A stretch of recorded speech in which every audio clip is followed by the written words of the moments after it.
everyone, welcome back to this channel. In this tutorial, I will show you how to use the control panel in Heartopia.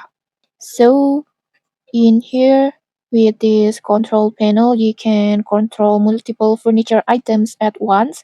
And in here, if you don't know how to get one yet, you can check on my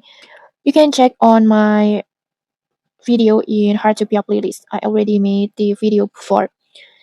And in here, first after you get this control panel, you can enter the build mode. So building like this,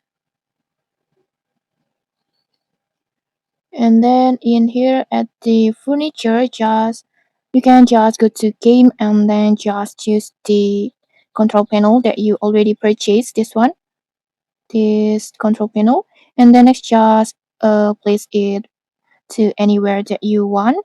For example, in here I want to go to on here, and then after that to adjust it, just select this control panel, and then you can see this symbol, the connections cable symbol, this one, like this. And then after that, now simply tap the furniture that you want to connect to the panel.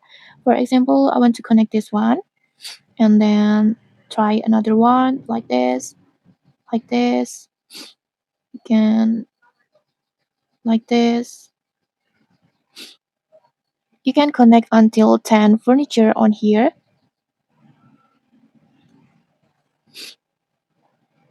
For example, like this. And then when you're done, select your furniture that you want to connect, just checklist,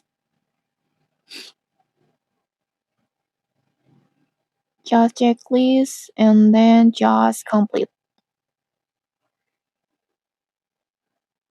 like this. And then let's try this control panel. If you tap it, it will automatically turn on or turn off the furniture like this. Every piece of furniture that connected with your control panels like this, it will turn or on at the same time. You can see it like this. And okay, I think this is really useful if you have lots of lights or other compatible furniture and want to control them all with just one button. And okay, that's it. If you found this helpful, don't forget to like, comment, and subscribe for more tutorials. Thanks for watching, and see you.